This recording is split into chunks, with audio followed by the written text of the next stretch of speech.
ئێوارەی چوارشەممەی و کاتژمێر 9 و کاتی پێشکەشکردنی بەخشی ڕاستەوخۆی بەرنامەکانی پێشەنگ تیڤە. بینەرانی عزیز، من بنار مستەفام و خۆشحاڵم هاتمۆلاتان بۆ پێشکەشکردنی بەرنمەیەکی تری پێشەنگ تیڤ. بەرنامەکانی ئەمڕۆمان سێی حزەیرانی 2026 لا دووتەوە پێک هاتووە. سەرەتا سەبارەت بە دۆخی چاڵبەستووی کوردستان و پێکنەهێنانی حکوومەت و منبلانەی پارتی وێکێتی قسەباسێکمان دەبێت. وارە بەشی دووی بەرنامەکانیشماندا لەسەر ئەوەی کە جەنگ لە ئێران بەردەوام دەبێت یان کۆتایی دێت و هەڕەشە و قسەکانی دوێنەی ڕام قسەی باسێکی کورتی بەسەر ئەەکەین. ئێوەش دەتوانن با پرسیار و سەرنج و تێبینیەکانتان بەشداری بکەن و ئەوانەی لە کۆمەندی خەنەڕ و ئاراستەی میوانانی بەرنامەکانی دەکەین. لەگەڵمان بن بۆ بەرنامەکانی ئەم شەومان.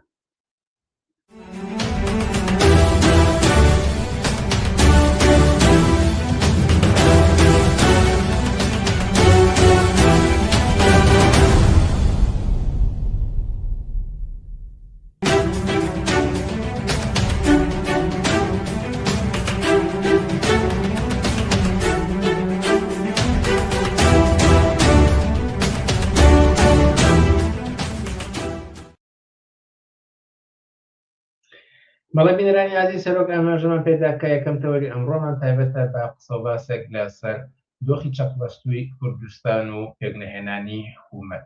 ئەم بابەتە تاوتو دەکەین لەگەڵ خەسرەوسایە ئەندامی مەکتەبی سیاسی حیزبی کۆنگرێسی کرێکاری کوردستان.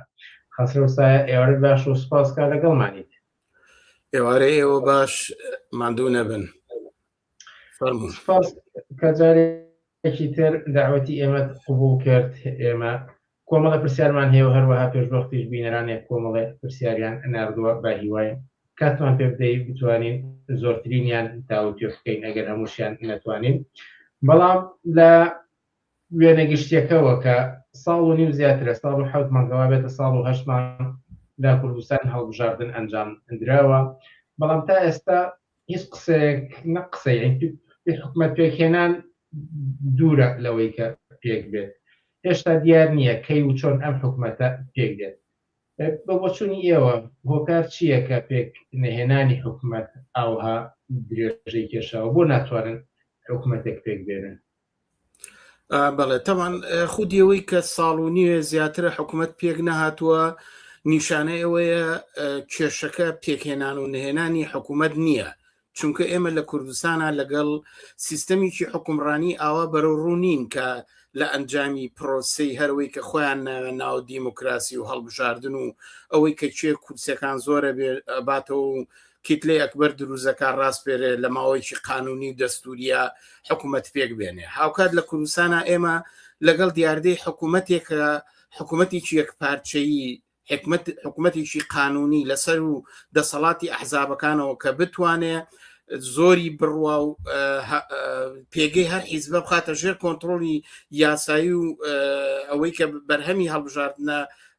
ئیدارە بکە لەگەڵ شێوەی حکوومەتی ئاو جۆرە بەرەو ڕوونین. بەعکسەوە ئێمە دوو حکوومەتی حیزبی لەلایەن دوو حیزبی چەکدار کە بەرەنجامی بارودۆخێکی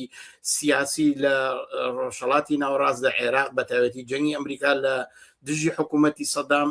دوایەوەی دەڕوخێ ئەمانە دەسەڵاتیان پێدرە و لە پرۆسەیەکی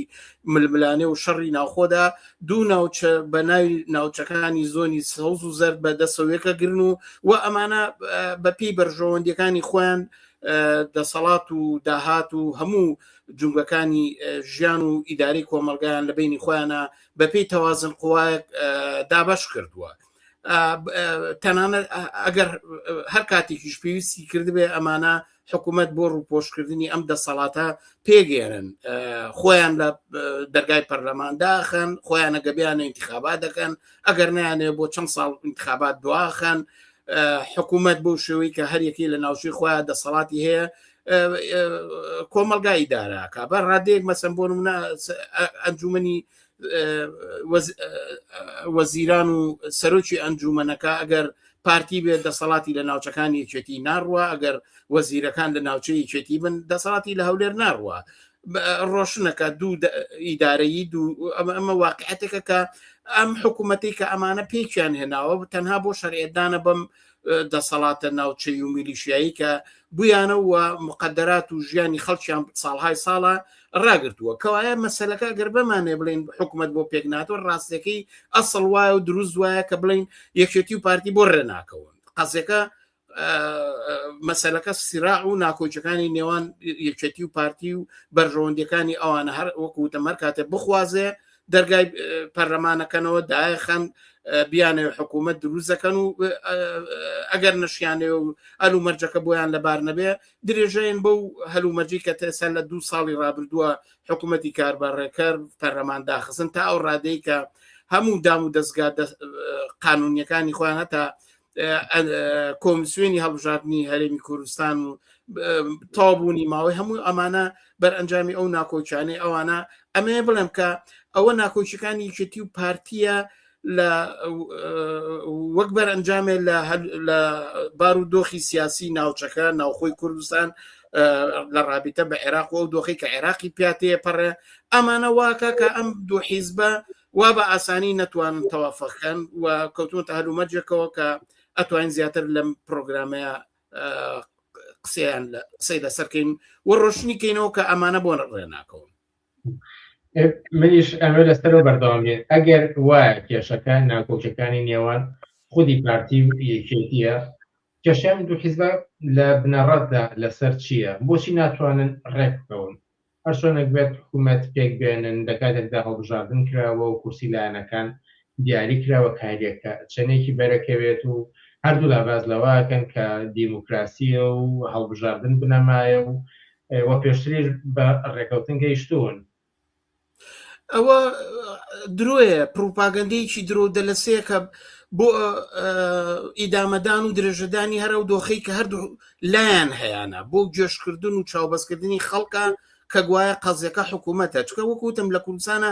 پرۆسەیەکی حکومڕانی لە بەرئەنجامی دیموکراسیە کە خۆیانی داعایەکان نییە خۆیان هەموو جارەوتیانە ئەگەر یەک کورسیش بینەوە هەر ئێمە لە ناوچەی خۆمانە نفوزمان هەیە هەر خۆیان دەرگای پەرلەمان داخەن هەر خۆیان حکوومەت دروست ناکەن کەوتۆتە سەر پێگە و جێگا و ڕێگای بەرژەوەندەکانی ئەم دوو حیزبە لە پەیوەند بە بارودۆخێکی کۆمەڵایەتی ناوخۆی کوردستان ئەو هەلومەرج و ڕووداوانی کە لە عێراق و ناوچەکەی بەڕێکێت تۆ سیرکەن لە قۆناغێکا کە بەحسی هەڵبژاردن بوو هیچیان ئامادە نەبوون ئەیانزانی کە شارەکانی بەغا لەسەر هەردوو لایەن هەوڵیانەدا لە نێو ریزەکانی شیعە و سونیا دۆست و هاوپەیمانی خۆیان پێک بێنن هەرێکیان هەوڵیانە پێی ئێران و تورکیا بخژن ناو عێراق و بۆی پێگەی خۆیان قایم بکەن بە تایبەتی لە کاتێکا ئێمە بینیمان لە ڕووداوەکان لە سووریا گۆڕانی حکوم لە سووریا شەڕ لە غەزە هاتنە ناوەی هێزەکانی ئەمریکا بۆ ڕۆژهەڵاتی ناوەڕا شەڕی 12 ڕۆژەی ئەمریکا و ئیسرائیل لەگەڵ ئێران دواتر شەڕی 40 ڕۆژە ئەمانە کوردستانی لە نێو گوێژایەکە ڕاگر کە گەشت ئەوەی کە نەود لە هەرێمی کوردستان دابخرێوی تر نرێتە دەرەوە فشارەکانی بەغا بۆ مەرکەزیکردنەوەی دەسەڵات لەسەر مەسەلەی فڕۆکەخانەکان لەسەر گۆمەرگ لەسەر ئیدارەی ناوچەکە لەسەر حتا باج و خەراج و هەموو سیستەمی کۆمپانیەکان هەموو ئەمانە بۆ سەر هەرێمی کوردستان دەورێت قسە لەسەرەوە بوو کە ئایا قەوارەی هەرێم ئەمێنێ نامێنێ ئەبێ دیفاعی لێ بکەین دیفاعی لێ نەکەین ئەمە معلومی کرد کە کوردستانی دەسەڵاتی ئەم دوو حیزبی خستووە حاڵەتێکی چاوەڕوانی و قەیرانەوە لە ناوخۆی اعتراضاتی مامۆستایان کارمەندان کرێکاران خەڵک لە بەرامبەر مەسەلەی موچە نەداری خزمەتگوزاری هەموو ئەمانەی خێ و دەسەڵاتی گرتبوو و کێشمەکێش و ئەوزایەکە حکوومەتەکەی سوودانی لەسەر مەسەلەی سەقامگیربوون و تێپەڕبوونی عێراق لەو لە بەرامبەر ئەو ڕوودا و گۆڕانکاریانی کە ڕووکردووە ناوچەکە ئەوانی حاڵتی انتیزارەدا ڕاگرن بە تایبەتی ئێمە زین یەکێتی و پارتی دوو حیزبن دوو ئیستراتیژی لە پەیوەند بە هێزە ئیقلیمی و جیهانیەکانەوە بەنە پێشەوە هەموو کەس دەزانێت تورکیا پشتیوان و پاڵپشت و لە درێژەی وەزعێکە کە پارتی لە سایە و سەبریە سیاسە دەکا دەسەڵاتی خۆی ڕاگرێ هەتا و ڕادەی کە ڕۆژانە توان سەردانی یەکەن پارتی چاوەڕوانی و موقعاکە کە ئێمە بینیمان ڕۆلی تورکیا بەرامبەر بە سووریا دەخاڵەتی لە شەڕ مەسەلەی هێنانی محەممەد جۆلانی بە پشتیوانی تورکیا و معلومە کە یەکتیش لە پشتی ئێرانە و ئێرانش بەشێکە لەو هێزی کە لە نێوخۆی لە ڕۆژهەڵاتی ناوەڕاستە وەکو هێزێک کە کاریگەری هەیە معلومشە کە ئەوزای عێراق ئەوزای کوردستان بەبێ تەوازنی نێوان ئێران و ئەمریکا ممکن نییە دوو حیزبە بتوانن حکوومەتی ئارام دروستکەن و سەرمایە گوزاریکەن و ئیداری کۆمەلگا بکەن ئەم دوو ئیستراتیژە لە تەقابوون دۆسیکەن لە دەورەیەکا کە ئەمریکا حملەکانی بۆ سەر ئێران دەست پێ کرد پارتی پێی وابوو کە ئێرانە ڕوخێ و پشتی یەکێتی چۆڵە بێ بۆیە باسیەوەیە کرد کە دوای ئینتیخاباتی عێراق ئێمەی ترە حسابە لەگەڵ یەکێتی ناکەین لە خۆناغی یەکەمە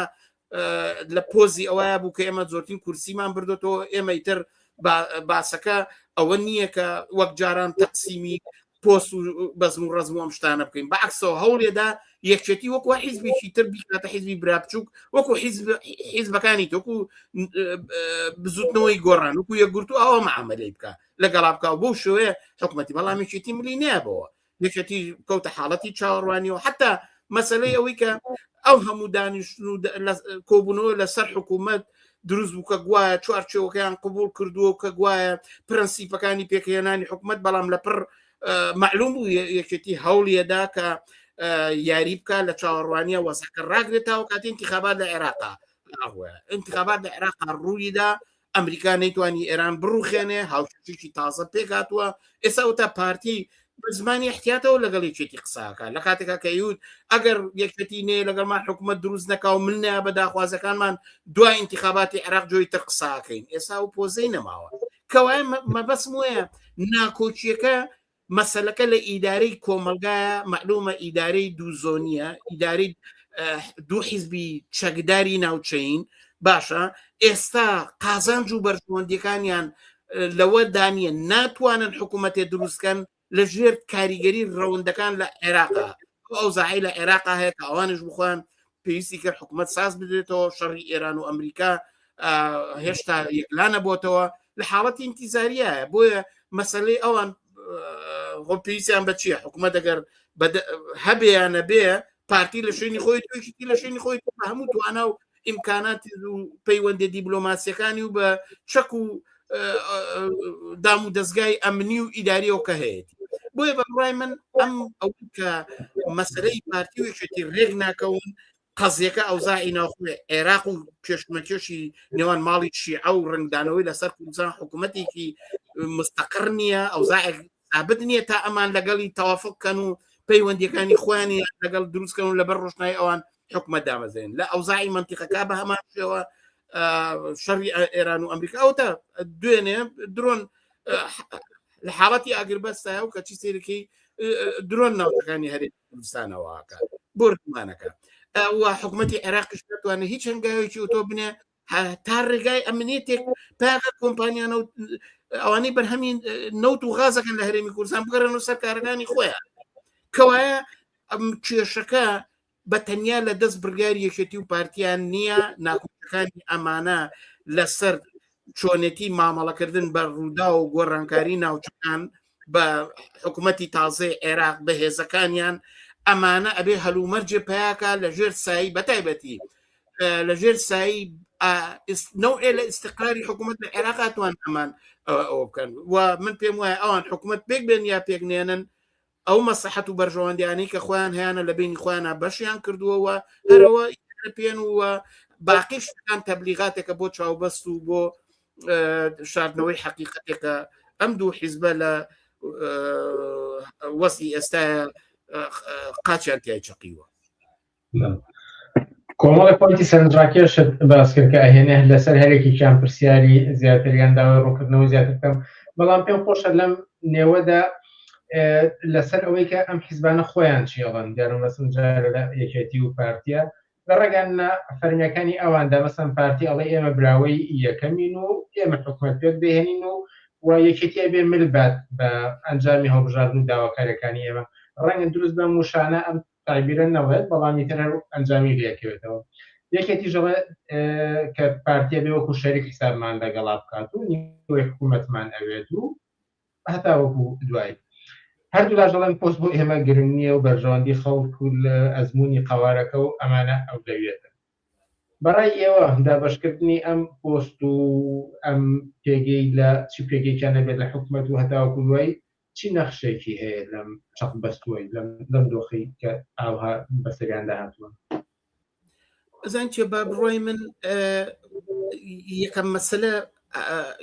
یەکەم خاڵکە ئەبێ سەرنجام بچێتە سەرەوەی بە بڕای من ئەوەی کەیکێتی و پارتی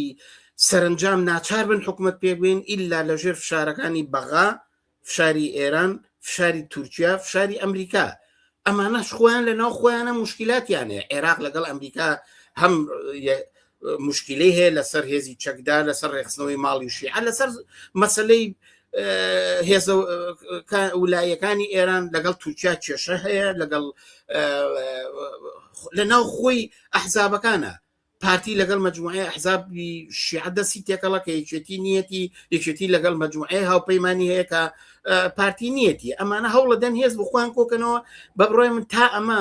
لە هاوکێشێکە مستەقر نەبێ ئەمانە ناتوان ئەوە دروستکەن. وەختی ئەمە دروست نەبێ کەوایە کێشەکە بە تەنیا پۆز نییە. پۆز وەختی دێتە ئاراوە کە ئەمانە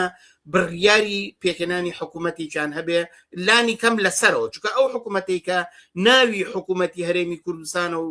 ئێستا حالیەن کاربەڕێکەرەکەی ئەنجومەنە ینی سەرۆکی ئەنجومەنی وەزیرانەکەی کە مەسوول بەرزانیە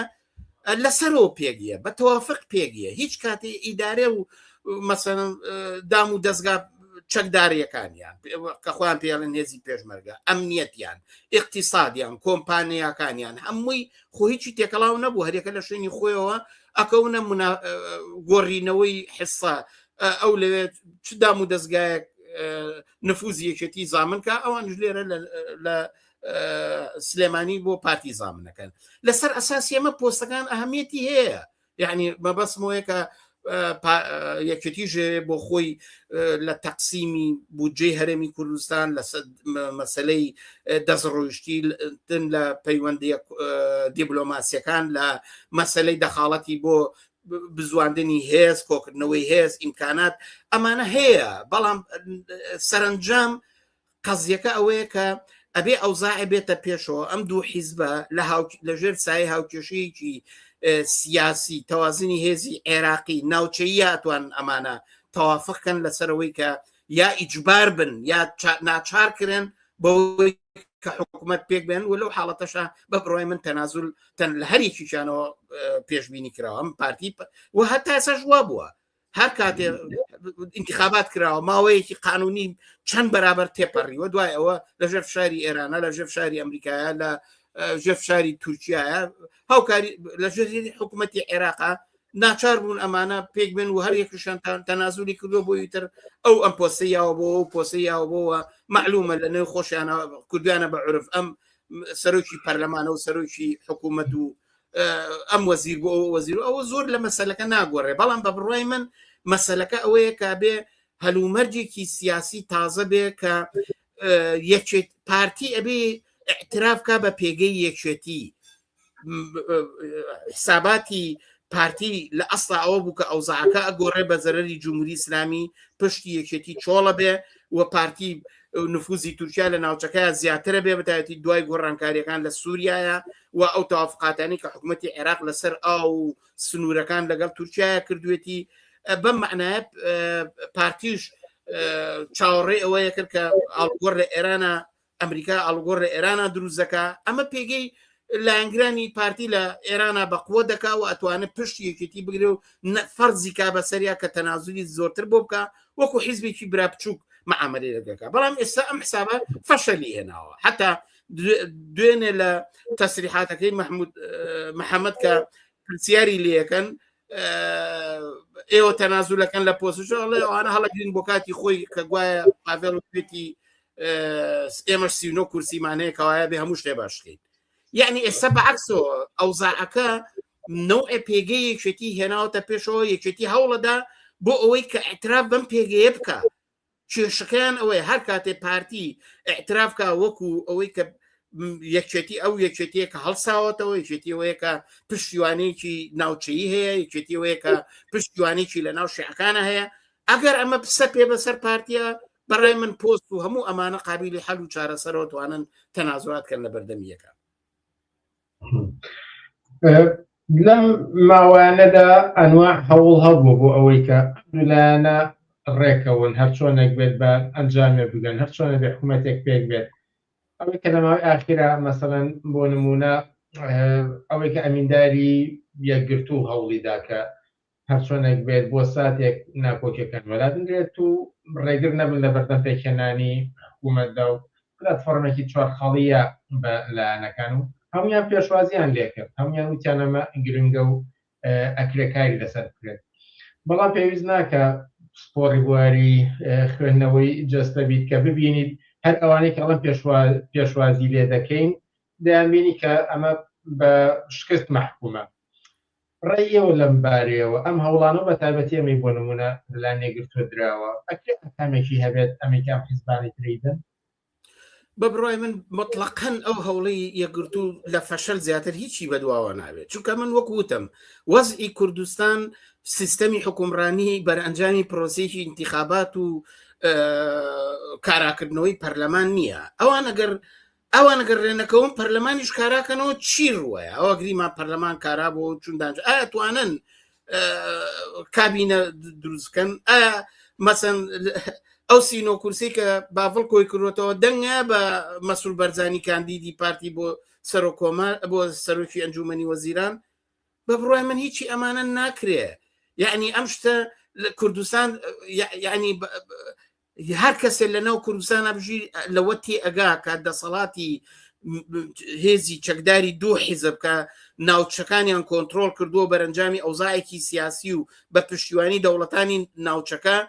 پرۆسەی دیموکراسی و ئقراری زۆرینە و کەمینەی پەرلەمان حکوومەت نابڕێنێتەوە ئەبێ لە پێشەوە خۆیان ئەڵێن ئەبێ خۆیان تەوافقیان کرد بەبێ یەکێتی و پارتی ڕێکەوت بێ کەوایە ئەم شتە سەرۆژێرە یعنی لە باتوێ لەسەر قاچەکانی بۆسێ لەسەر سەر ڕاوەستاوە یعنی تۆ بڕۆی لە پێشە پەرلەمان کاراکەیتەوە دوایی حکوومەت شتی وا ممکن نییە ئەوزای سیاسی کوردستان ناکۆچی نێوانێکێتی و پارتی سیراعی سیاسی و حیزبەکان لە کوردستان مطلقاً ڕێنایە بەم سیناریوەیە کوردستان شوێنێک نییە بۆ پرۆسێکی دیموکراسی حتا کۆی لە ئەردەن هەیە و کۆی لە کویت هەیە کە بەقەدەر کوردستانە با بڵین قەت ڕێبەوە نادا ئللا بەیەکێتی و پارتی خۆیان تەوافقکەن لە پێشەوە و بڕابنەوە حتا لەسەر تەفاسیلی حکوومەتەکەی ئەو کاتە پەرلەمانیش کارا بێتەوە بۆیە ئەوەی یەکگرتوو پەنای بۆ ئەم سیناریۆ بردووە دوو مەسەلەیەکیان ئەوەیە بە بڕای من ئەوێ لە نێو ئەو زاهەیە دڵی خەڵک ڕاگرێ خەڵک لەو تو ڕێ و بێزاری خۆی لە حاڵەتی ئینتیزارە ڕاگرێت دووەم خۆشی وەکو کوێخایەک لە نێو ئەوزای سیاسیە پیشان باوکە ئەوە ها من دڵسۆزم و ئەمێ ئاشتاوایی لە بینی حیزبەکانە دروستکەین خەڵک ئاشکەمەوە لەگەڵ پرۆسی دیموکراسی ئەم قسانە بکە لە کاتێکا خەڵک خۆی لە دژی ئەم دوو حیزبەیە خەڵک بەم لە تاریخی چەند ساڵی ڕابردووە لە حەڤەی شوباتەوە خەڵک بەرامبەر بەم دوو حیزبەوە ساوە تۆ هەوڵەی ئەمانە ئاشکەیتەوە لەگەڵم دەسەڵاتەیە کە ئەو تا تێسە بۆ وەزعوانێ ئەوە وەزعی کارەبا ئەوە وەزعی ئەمنیەت ئەوە وەزعی گرانی ئەوە تا بە شەڕی ئێران و ئەمریکا لەوێ ڕوویاوە بۆ بە مشکلە بۆ خەڵکەکە لە مەسەلەی زیابوونی نرخی کاڵای پێویستی لەسەر مەسەلەی نەبوونی سوتەمەنی و غاز و هەموو ئەو مشکلاتانە خەڵک هەمووی تەفاسیلەکەی تۆ توێ خەڵک لەگەڵ ئەمە ئاشکەیتەوە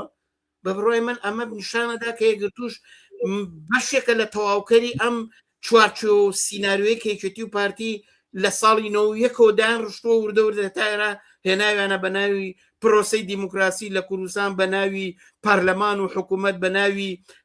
قوارەی هەرێم دەستکەوتی میلەتی کووردە دەستکەوتی خۆیانە سەر و بنی دەستکەوتی خۆیانە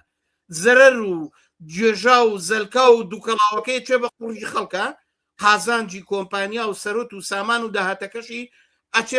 تێتە گیرفانی سەران و مەسئولینی یەکێتی و پارتی کە دیارە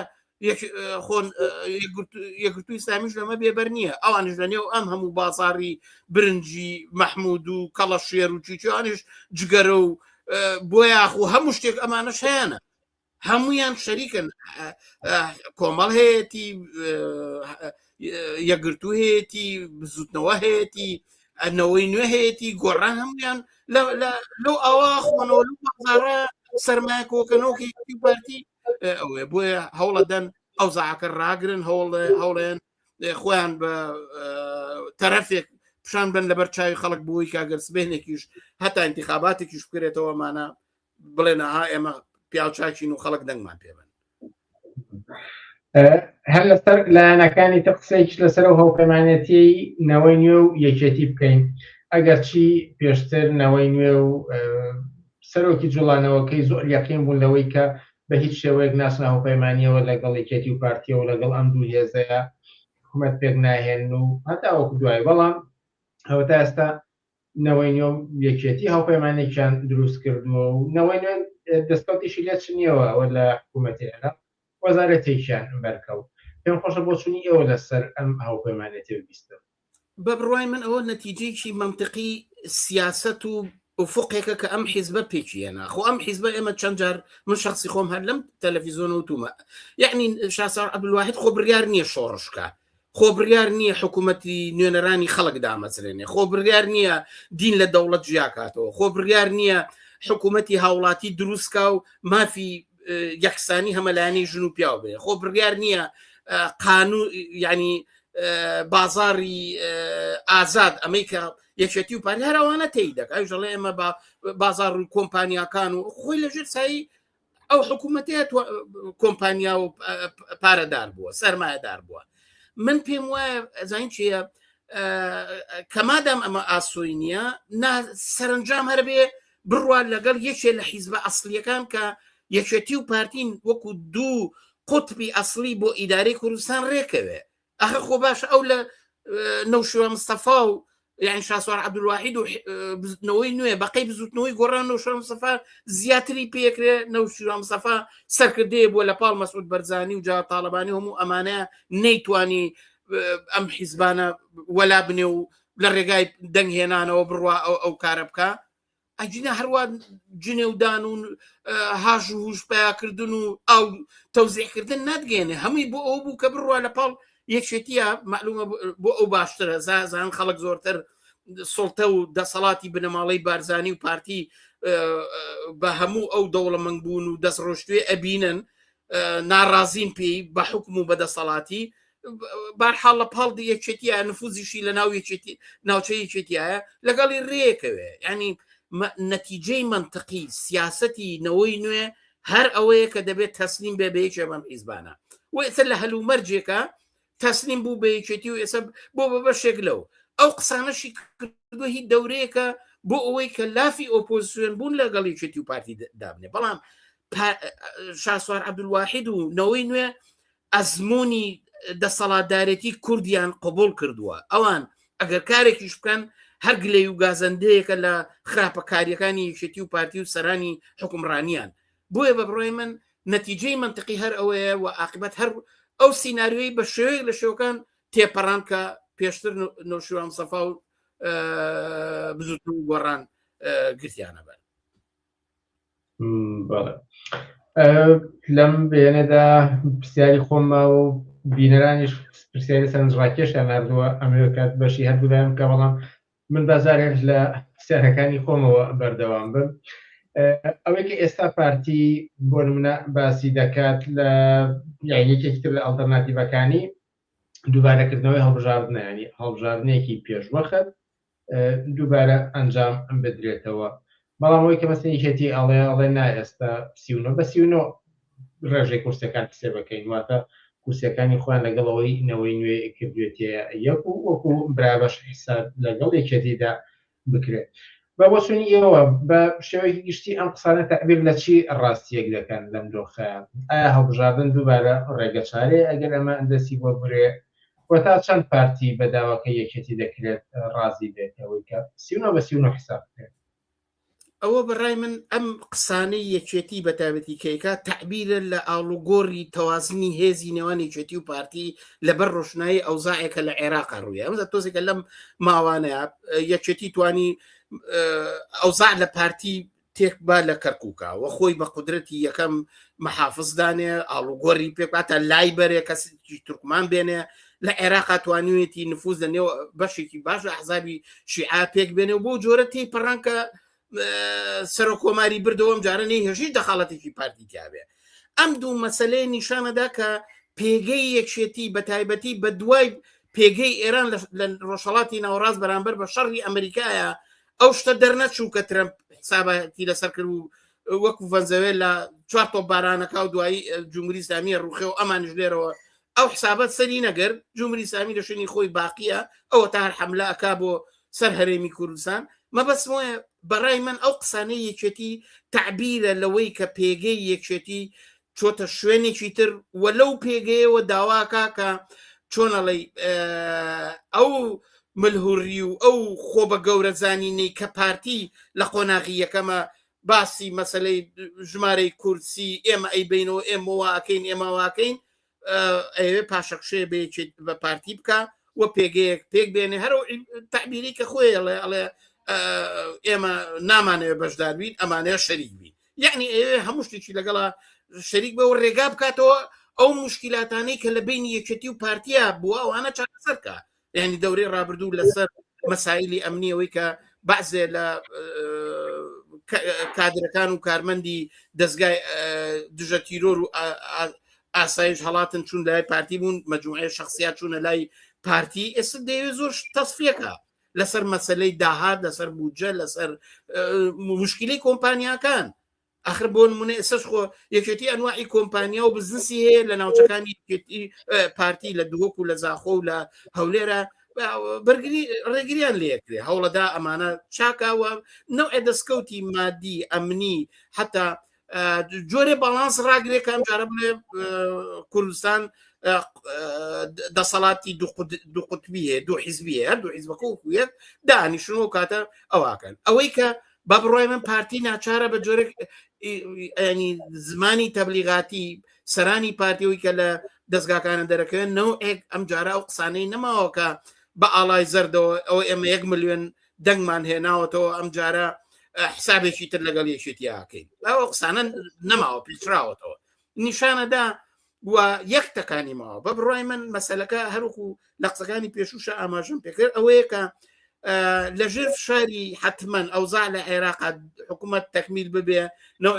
چۆنە لێ باڵانسی هێزەکان معلوم ببێ لە عێراقا ئەمریکا و ئێران جۆرێک ئەوزاعەکە بەرە و هێوربوونەوەیەکی دڵنیایی تا ڕادەیەک بڕوە بە بڕای من فشارەکان لەسەر ئەم دوو حیزبە بۆ پێکێنانی فەوری ئەوا بێ و هەڵبژاردن نابێتە دووبارەکردنەوەی هەڵبژاردن نابێتە ڕێگایە چکە هیچ وەسیلەیەکیان نییە چۆن ینی کۆمیسیۆنم جارە لە عێراق چنەوە کاراکەن ئیمکاناتیەوێەوە دوایەوە خۆشیان بەڕاستی خەڵک ئەم هەموو انتخابات ماندووە بێ معلوم نییە چەند کەسم جاراچێ بۆ انتخاباتیان ناچێت بۆیە بە بڕۆی منە من ڕێگایەکی زۆر دوور دەسە و تەنها ڕێگایەکی نزیک ئەوەیە لانی کەم حکوومەت پێک بێن و هەوڵە دەن بۆەوەی کە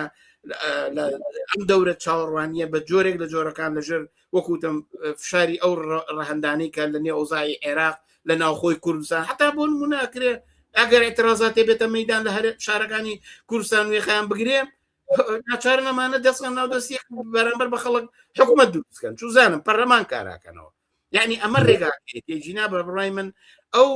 شعاراتانی کە ئەیلێن هیچ جگەلەوەی کە تعبیرە لە قوڵبوونەوەی سیراعەکان و جگاگۆرچێ و هەوڵدانی هەر لایەکە بۆ تەسپیتی پێگەی خۆی لە دەسەڵات و لە وەزعی سیاسی عێراق و کوردستان و بەتایبەتی لە هەرێمی کوردستان شتێکی تر نییە. پرسیارەکانی خۆم ڕاگرم بێمە سەر پرسیاری بینەران و وەگوتم پێشوەختیش چەند پرسیارێک هاتووە بە پێی مەجال داوتیان دەکەین بەڵام پرسیارێکی سەرنجڕاکێش ئەڵێ ئەگەر حکوومەت پێک بێدیان پێکنێت چی شتێک لە ژیان و گوزەرانی خەڵکیدا دەگۆڕێت؟ بەڕای من خەڵکی کوردستان هەم دەورانی حکوومەتی ئەمانەی تاقی کردەوە حکوومەتی یەک حیزبی حکوومەتی دوو حیزبی حکوومەتی فرەی چوزانم ئێتلافی ئەحزابەکان بە دەخاڵەتی ئێران بە دەخاڵەتی تورکیا ئەمریکا ئەمانە هەموو حیزبەکانیان حکوومەتەکانیان تازە کردوتەوانێ تاقی کردوتەوە خەڵک من پێم وایە هیچ شتێ لە ژیانی خەڵک ناگۆڕێت سوئالی خەڵک بەڕای من پێکێنانی حکوومەت و پێکێنان نهێنانی حکوومەت نییە سوئالی بەردەم خەڵگەوەیە کە 30 ساڵە ئەم لە نێو ئەم جێژاوی کەیکەتی و پارتی بە ناوی قەوارەی هەرێمی کورد و کوردایەتی و دەستکەوتەکانی میلەتی کورد و دروستکراوە ئەبێت تەواو بێ. دوو بنەماڵە حاکم بوون بە هێزی میلیشیاییەوە، نە قانون معنای هەیە، نە دەستور هەیە لە کوردستانە، خۆیان پەرلەمان بەرشەقیان، خۆیان حکوومەت دروستەکان خۆیان هەڵیەوەشێنەوە. ئەمە ئامادەن دەرگای هەر حیزب بێ ببەستنە، هەر کەسێ لە وەزارەت دەرکەن. بەڕای من خەڵک ئەمە پرسیاری نییە، پرسیاری خەڵک نان، ئازادی، خۆشگوزەرانی، دەسەڵاتێکە خەڵک تیا لە ژێر چایی حرمەتی ئینسانی پارێزراوە بێ، ژنێک بتوانێ بژی، بتوانێ ئازادی هەبێ، بتوانێ دەرچوویەکی زانکۆ بتوانێ کار مسۆگەرکە. ئەوە تا چەند ساڵە ئەمانە ناتوان حتا خۆبەخشەکانیش نانەوێ خۆبەخشەکانیش بکن دابمەزرێن. دکتۆر شەهادەت دەیهێت چەند ساڵ خۆبەخشی کردووە، سەرپەرستار هەروە، کەرێکاری ژینگە، ئەوانە تا موشیان پێ ڕەوانیە بۆ خەڵک. ئەو حکوومەت هەرەوە بووە. لەبەرەوە بەڕای من مەسەلەی سوئالی خەڵک، سوئالی دروستکردنی حکوومەت ئێمە سوئالی ئەحزابەکانە، سوئالی یەکگرتووە، سوئالی ئەیبۆعاری نەوەی نوێ و ئەوەیە کە بۆ حکوومەت دروست ناکەن. ئاخر پەرلەمان هینێکی دەستکەوتێکی دەستوری و هینی کوردە چۆنە بێ کارانە بێتەوە. خەڵک ئەمانە مەسەلەی نییە. ئەگەر پەرلەمان کارابێت هەرە و پەرلەمانانن ئێستا لە عوتڵیان پاری خۆیان وەرەگرن، دەنگ 10 ساڵ بڕن، هەڵی نەبڕن، هەرچێ بکەن ژیانی خەڵک لە شوێنی خۆیەتی. لەبەرەوە ئەمە مەش پرسیار هاتووە دەڵێ ئەگەر ئەمانە ئەڵتەرناتیڤی ئەحزابەکان بێت، ئەی ئایا خەڵک خۆی لە خوارەوە دەتوانێت ئاڵ و گۆڕێکی تر دروست بکات؟ بە بڕۆی من ئەوە خەڵک ئێستا خەڵک ئامادە بوو لەو حاڵەتەیە بوو مەسەلەی شەڕی ئێران و ئەمریکا بەڵایەکە بەسەر ئەوەیەوە ئەمە هاو دەستی ئەمانەی گر کە ئێترازات بخەوێ، خەڵک هەوڵ چاوەڕان بێ ئەم جەنگە بەڵایە ڕووی نەکاتە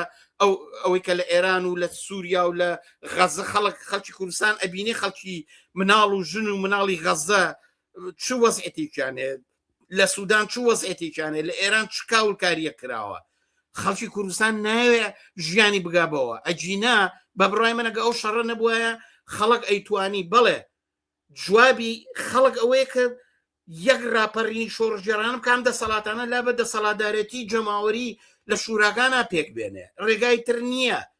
خەڵک راپەڕینی بۆ ئەوە نەکرد کە 30 ساڵ دانیشێ دوایی محتاج بێ بۆەوەی کە بڕوە دامەزرێ، بڕوە بۆەوەی کە 300,000 موچەی ژینگە پارێزێکی بەرکەوێ. ئەو بۆ وەزعەوە کە هەموو کەس زانێ کرێخان و گرانی و نەداریەک چ وەزعێت یەخەی خەڵکی گرتووە. بۆیە بە بڕای من جوابی خەڵک راپەڕینی شۆڕژێرانە بۆ کۆتاهێنان بەم دەسەڵاتە دامەزرانی دەسەڵاتێکە خەڵک تیان و نەربێ و ئەحزابەکان چالاکی سیاسی خۆیان بکەن، کاندیدی خۆیان بکەن، بەڵام ئەم دەسەڵاتە میلیشیایی کە بنەماڵی کەس مقدراتی خەڵکی لە منگەنە و ڕۆژانە ژیانی خەڵگە هەڕێ کۆتایی پێبێ، یان ڕێگای تر چییە؟ هەرەوەی ڕێگاکەی. ئەزانم ئەمە ڕێگایکی قورسە، ئەزانم ئاسان نییە، بەڵام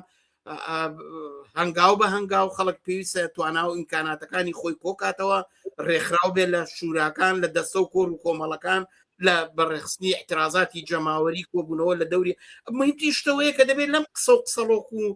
تەبلیغاتەی کە حکوومەت پێگیانە پەرلەمانەیە و قەوارێ هەرێم دەستکەوتی شەهیدانە لەمانە کۆتایی بێ، ریزی خۆی لەگەڵ ئەحزابی ناسیۆنالیست دەگەڵ حیزبەکانی ناو دەسەڵاتەوە بسوێن جیاکاتەوە بە ئیسلامی قومیەوە، جوڵانەوەیکی سکولاری شۆڕژێرانە بێنێتە مەیدان بۆ هەڵ کۆتایێنان بەم وەزعە و ئەوەش لە داخوازەکانەوە دەست پێەکە. لەوە لە مەسەلەی موچە، لە مەسەلەی لە دژی گرانی، لە دژی بێکاری، لە ئازادیەکانەوە دەست پێەکە. یعنی ئێستا چەند ماوەی ساڵە شیروانی ئەوە وەزعێتی چەند هەڵسوڕاوی تری بادینا عینەن کێشانە. ئەمە بێتە پەرچەم و ئاڵای اعترازات جەماوەری لە دژی ئەو دەسەڵاتە هەنگاو بە هەنگاو هێزی جەماوەری خەڵک بگاتەوە دەرەجەی کە بتوانێت ڕاپەڕینی یەکجاری بۆ وەلانانی ئەمە دامەزانی دەسەڵات دارەتی شوراکان و حکوومەتی جەماوەری خۆی دامەزرێنێ و ئەو کاتا توانرێ مەسەلەی اقتصاد، مەسەلەی دەستور، چۆنێتی ئیداری خەڵک بە ئازادانە بدرێتە خەڵک چیانەوێت. بەڵێ پرسیارێک تێگەر بگەڕێنەوە بۆ سەر هۆکارەکانی پێک نەهێنانی حکوومەت باز دەکرێت کە ئێوە باستان لە ئاڵوگۆڕی ناوچەی و سیاسەتی زلیهێزەکان کرد کە بۆچی ئەم ئاڵوگۆڕانە کاریگەریان پێک نەهێنا لەسەر پێکهێنانی حکوومەت لە عێراق بەڵام لەسەر کوردستان ئەتوانێت دایبنێت بۆ لەسەر عێراق داینەنا بە بڕای من لەسەر عێراقیش داینا بەڵام مەسەلەکە ئەوەیە لەوێش داینا ئەوش حکوومەت وەختێک انتخابات وەختێ بڕا خۆیش کەمی نەخەن 6 مانگ شتێکی وای پێچوو وەفشا حتا ئەوەی کە بۆ هیچ یەک لە قایمەی براوە نەیتوانێت حکوومەت پێک بێنێت چون لەولاوە ئەلیزەی دێکیانێنا و کە ڕەزامەندی ئێران و ئەمریکای لەسەر بێ و کتلەی شیعەکانیش ئەوە بێ بڕۆن حکوومەت دروستکەن بۆ داینەناوە بەعکسەوە بڕای من ئەو زاعە بوو وەختێکە حتا ئەو کاتەیش مەسلەی ئەم ئاگر بەستە لە ئێران و لە شەڕی ئێران و ئەمریکای هاتە پێشەوە ناتوانێت حکوومەت دروستکەن بەعکسەوە ئەمریکا ئەوە تا ئێستا فشارەکانی بۆ سەر مەسلەی ئەمریکا لەژێر ناوی چەککردنی هێزەکانی لایەنگری ئێران و مەسلەی ئەو کۆبوونەوە و تەوافقاتانەی کەکرا بەعکسەوە من پێم وایە وەزعی عێراق و هەرێمی کوردستان ناتوانێت لە ژێر سایە و سێبەری کارکردەکانی ئەوزاع لە ڕۆژهەڵاتی ناوەڕاستە دەرچێت بە تایبەتی لە سیرای ئەمریکا و ئێرانە ناتوانێت حتا وەزعی سووریاش کاریگەری هەیە لەسەر کوردستان وەزعی مەسەوە هەسەدە لەوێ بۆ شێوەیە برێ کاریگەری لەسەر وەزعی کوردستان لەسەر عێراقی ژێتی دانیشتنێک لە بینی تورکیا و عێراقا کاریگەری هەیە بە بڕای من ئەمانە هەمووی پێکەوە بەسراون من پێم وایە هەتا ئەو زان چییە ئەو زاع هێزن مەحەلیەکان هێزەکانی ناو شیعە لە عێراق هێزەکانی یەکێتی و پارتی حتا یەکگرتووی ئیسلامی درێژکراوی ئیخوان و پێگەی ئەوە لە دنیاە لە ڕۆژهەڵاتی ناوەڕاستە چیەکە ئەگەر حەماسێکی لەسەر بێ یا پێگەیە پیاکە بڕای من ئیسلامی سیاسی لایەنگرانی لە کوردستان شەب ئەکەونە موقعێکی تازەوە ئەوان زەر بە بخۆن و شکست خۆن ئەماژەکە لە یەکێتی و پارتیش وایە بۆیە مەسەلەکە شکڵگرتنی هاتنەکایەوەی هاوکێشێکی تازەیە کە بتوانێت لەژێر کاریگەری ئەمە ئەو زاعانەکە دیارە ڕەبتی بە ئەوزاعیشی فراوانتری نێوان بلۆک بەندیە جیهانیەکان و دەوڵەتان و قوتوبە اقتصادی و سیاسیەکانە کە ئێستا ڕۆژهەڵاتی ناوەڕاستی کرۆتە میحوەری یەکلاکردنەوەی تەناقضاتی خۆیان و ئەمانە بێ شەپۆلەکانی عێراق بگرێتەوە دوایەوە هەرێمی کوردستانی بگرێتەوە کوردستان ئەوەیە حاڵەکەی ئێستا ئەم ڕۆکۆبوونەوە ئەنجومەنی وەزیرانی عێراق ئەوە کراوە کە چۆن هەناردەی نەوتی هەرێمی کوردستان زیاکەن ئەوە ڕەتی بۆەوەی کە حکوومەتی عێراق تا چەند ئەتوانێت پایدار بێت تا چۆن ئەتوانێت ئەمریکا تا چەند پشتیەگرێت ئێران تا چەند پشتیەگرێت تا چەند قەزەی هۆرمز دەکرێتەوە تا چەند شەتڵ عەرەب و ئەمانە ڕێگای هێنان و بردنیە بێت تا چەند تورکیا ڕێگایە لە ڕێگای بۆریەکانی جیهانەوە کوێ بەندەری جیهانەوە لەو ڕێگایانەوە نەود ئاودی بکە ئەمە ئەتوانێت ئەوزاع لە عێراق متحیدکە بۆ هێزەکانی بورژوازی و لایەن و ڕەوتەکان متحیدکە لە دەوری حکوومەتێکە پشتیوانی ناوچەیی هەیە پشتیوانەی جیهانی هەیە بۆ هەرێمی کوردستانی جوایە بۆیە بە بڕای من بەڵام تامان لە عێراق زووتر پێکاو زووتر ئەوە ڕاستە لەو بارەوە لەبەرەوەی کاریگەریەکانی زووترە لە عێراقا کوردستان هەمیشە وەکو درێژکراوەی وەزعی عێراق لە حاڵەتی انتیزارایە لەوێ وەکوتم لەوێ ئەو زاعەکانی ببێ بە جۆرێ بێ شەپۆلەکەی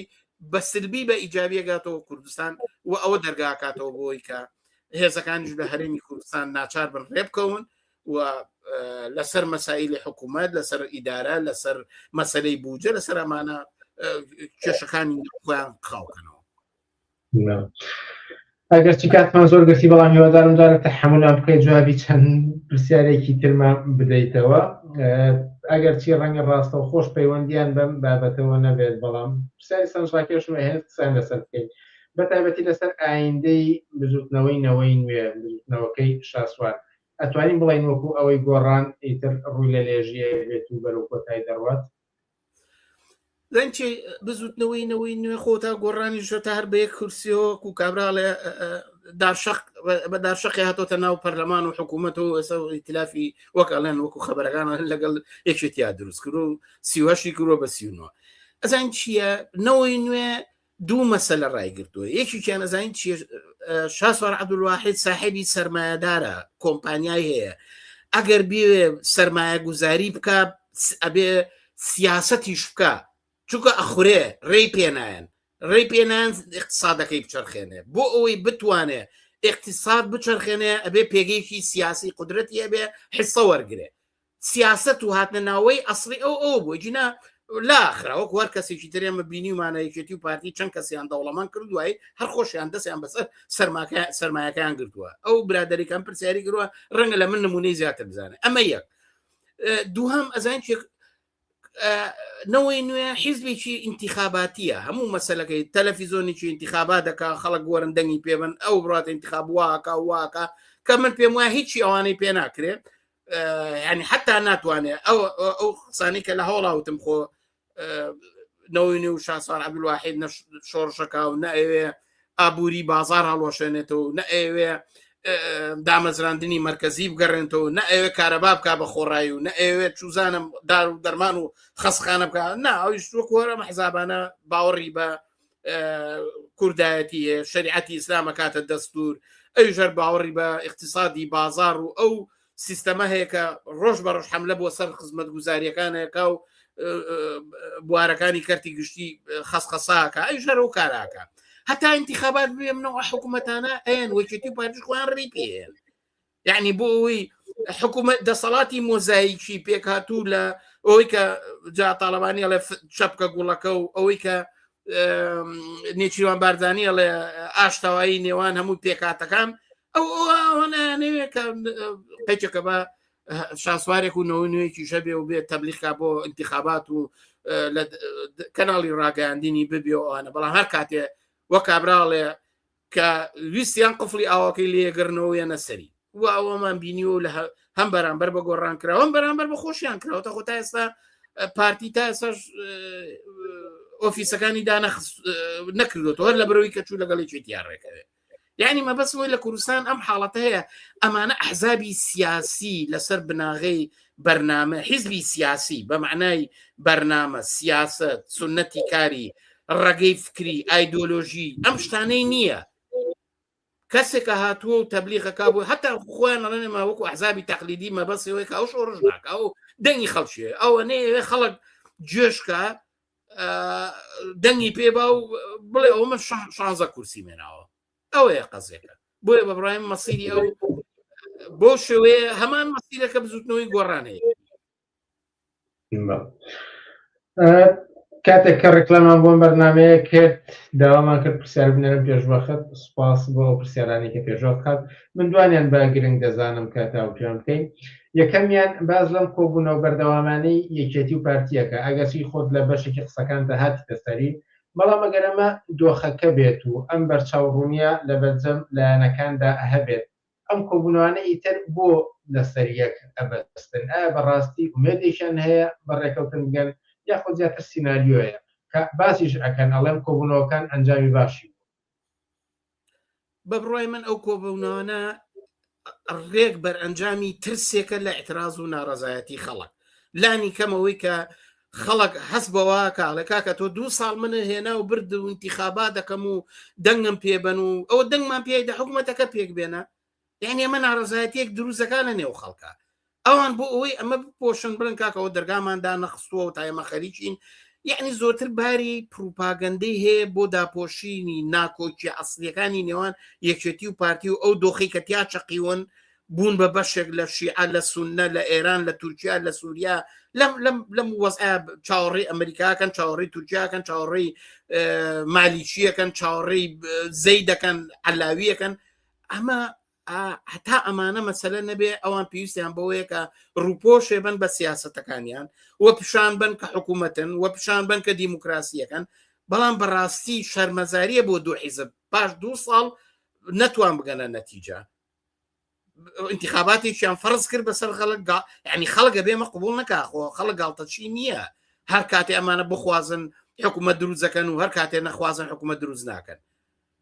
هەنی خەڵکیشە بێ خەیان بگرێ خەڵکیشە بێ ئەوە پێیانەڵە کە ئیتر بابە ئەم کۆبوونەوانەتان ئەیتر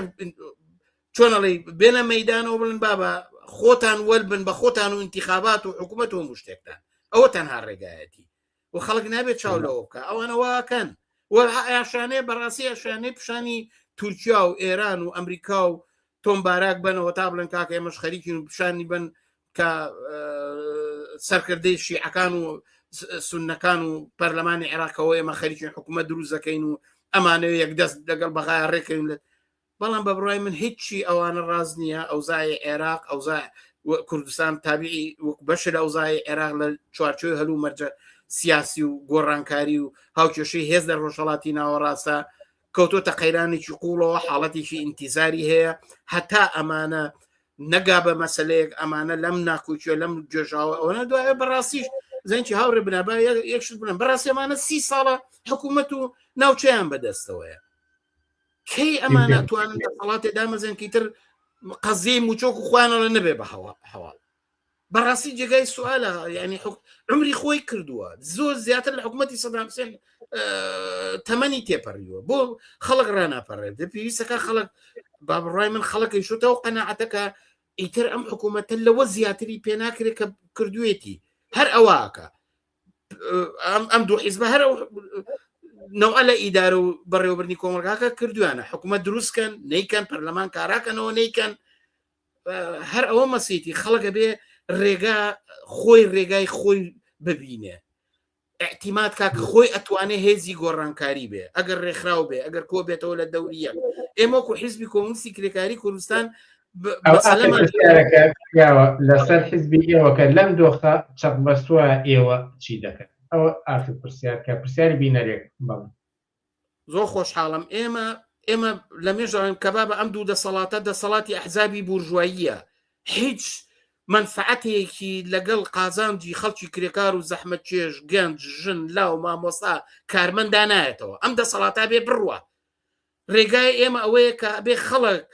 لە خوارەوە لە پێکێنانی دەستە و کۆڕ و کۆمەڵ لە ڕێکخراوەی کرێکاری جەماوەری دەستخەنە ناو دەست یەک لە دەوری داخوازیەکانیان بۆ نان بۆ ئازادی بۆ خۆشگوزەرانی بۆ حورمەتی ئینسانی بۆ یەکسانی ژن و پیاو بۆ دامەزراندنی گەنجان بۆ فەرهەنگی باڵای پێشکەوتوو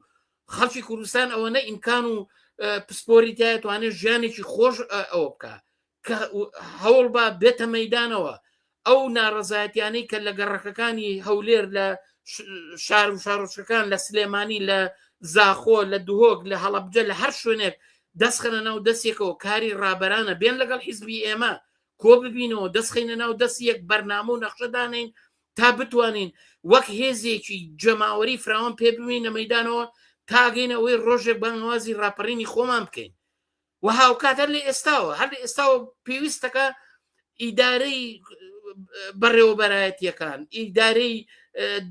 دائیرەکان خەڵک خۆی بەدەستیەوە بگرێ دایرەی ئاوە خۆی بەدەستیەوە بگرێت داهاتەکەی بەسەر موچەی خۆی لێدا باش هەروە بکە بەرهمێنان کارگەکان هەمان شێوە پێویستە خەڵک بەڕاستی زیاد لە حەستەم و چۆسانە و خوێنی مژراوەکە ئەو هەموو سەرمایە و داهاتەی قسەتی گیرفانیان مەسئولین و بنەماڵە و ئەحزابەکانەوە پێویستە خەڵک خۆی ئەتوانێت یعنی ئەگەر ئێستا ئێمە دەسەڵات بەدەست ئێمەوە بێ ئێمە یەکسەر ئەتوانین زۆر شت بەخۆڕاییکەین خوێندن خەستەخانە ئەنتەرنێت هاتوچۆ هەموو ئەمانە کرێ بە حتا نەوت و غازە توانرێ بە خۆڕایی بێ تەلەفۆنە توانێت بە خۆڕایی بێ بۆ ناکرێ ئەمە هەموو داهاتە لە کوردستان هەیە بۆ ناکرێ یان خۆتانە چون کۆمپانیاتان داناوە هەموو کۆمپانیەکانیان سەرمایە گوزاریەکەن و خۆتان دەوڵەمەند کردوون و بەپێ هەموو ڕاگەیان ئەوروپاییەکان دەڵێن ئەو دەوڵەمەندی کە ئەمە حزابانە دەستیان پێگەیشت هیچ سەرمایەدارێکی ئەوروپی ئەو هینەی نەبووە کەوایە وەرن لەگەڵ حیزبی کۆمونیزم بن وەرن پێکەوە دەستخی ناو دەستیەک لە دەوری خواسی سادە لە گەڕەکەکان لە زانکۆکان لە کارگەکان لە ناوەندی شارەکان هونەرمەندی هەرچیەکی کرێکاری ژنی مامۆستای کارمەندی بە دەوریەک دەستخی ناو دەستیەک و بتوان کۆڕ و کۆمەڵ و ڕێکخراوی جەماوەری خۆمان کۆکەینەوە لە دەوری داخوازیەکانمان بۆ باشکردنی ژیان ئەگەر ئەوە تاگەینەوە حەدیکە ئەگەر ئەوان جواب بەخواستیە منێنەوە ئەو سێڵاوە بینە پێشەوە کە بتوانرێ حسابی خۆی لەگەڵم دەسەڵاتە بۆ هەتا هەتایەک لای بکاتەوە پرسیارێکی تری هاوشێوە هاتووە کە ئایا وشیاری خەڵک لەو ئاستەیە بتوانێت ئەو کارانە بکات و کاری حیزبە کۆمونیست و ڕادیکاڵەکان بەجیا لە شیکردنەوەی دۆخەکە ئەکرێت چیتر بێت پێم وابێت لە وەڵامەکەی پێشووتە هات بەڵام ئەگەر لەسەر ئەمە یا قسەیەکی تر ما بتانێت بە کورتی بڵێن فەرمانەکە مەسەلە هوشیاری نییە بەڕای من خەڵک هوشیارە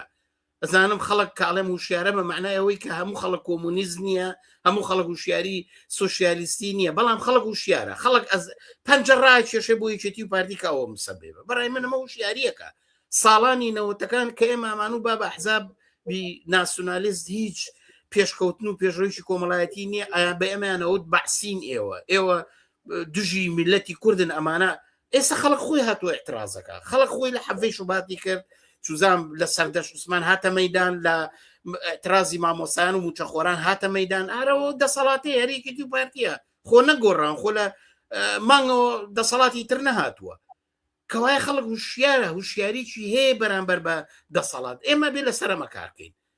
هەوڵ بین ئەمە کۆک بکەینەوە و هاوکاتیش پێویستە کرێکار و سۆسیالیست و کۆمونیستەکان ببنە پێشڕۆ و ڕابەری ئەم اعترازاتانە و ئەم پەیام و بانگەوازە بەکردەوە دەربێنین حیزبی ئێمە هەوڵەدا ئەمە بکە بە عمل بیکا بەکردەوە بیکا بەوەی کە احترازی سادەی خەڵک ڕێکخرا و یەکگرتوو بکە تا بتوانێت ئیرادە بگرێ بگات بۆ هێزەی کە دەسەڵات یەکلا کاتەوە و دەسەڵات دارەتی جەماوەری خەڵک خۆی دامەزێنێ و هیچ حیزبێ لەسەر و خۆی قوبوڵ ناکە خەستەوسایە ئەندامی مەکتەبی سیاسی حیزبی کۆمسیی کرێکاری کوردستان زۆر سوپاس کە بۆ ماوەی یەک کاتژمێر لە کاتمان گرتیت و مادوومان کردیت و لە بەرنامەکانی پێشەنگ تیڤی ئامادەبوون سوپاسانەکەم و هیوادارم کۆمەکێکمان بە زیاتر وشیارکردنەوە و تێگەیاندنی گوێگرانی ڕادیۆ تەلەڤیزۆنی پێشەنگ تیڤی کردبێ و من لە خزمەتان بەرنامەی تریشمان حتمما نەبێ بە دڵنیاییەوە زۆر سپاس بینەرانی ئازیز زۆر سپاس بۆ ئەو بەشداری چالاکانی ئێوە کۆمنت و سەرنج و پرسیاری زۆر هاتە بۆ هەم پێشوەختان ئێستا بەداخەوە کە پەروەندە دەرفەتیدا کە بتوانین تاوتویان بکەین بەڵام هەڵبەت ئەوانی کە مایەوە لە بەرنامەکانی تردا دێنەوە سەری بڕیار بوو هەرم شەو قسەی باسێکی کورتیشمان هەبێت لەسەر ئەم دۆخەی ئێران ئایا جەنگ بەردەوام دەبێت یان کۆتایی دێت بەڵام بەداخەوە کێشەی تەکنیکیمان بوو لە هاتنی میوانەکەمان بۆ سەر ستودیۆ هاوکاتیش توانیمان ئەو چاوپێکەوتە لەگەڵ خەسەوزایە زیاتر ئیدامی بین و پرسیارەکانی ئێوە زیاتر تاوجێ بکەین بەڵام ئەو بەشەی تری بەرنامە کە بڕیار بوو ئەم شەو ئەنجامی بدەین لە بەرنامەکانی هەفتەی داهاتوودا جێگیان بۆ دەکەینەوە و بەسەرماندا تێنەپەڕێت بۆیە لێرەدا دێینە کۆتایی بەرنامەکانی ئەم هەفتەیەمان تا هەفتەی ئایندە کاتێکی خۆش بۆ هەموو لایەک و هەرشاد و سەرکەوتوو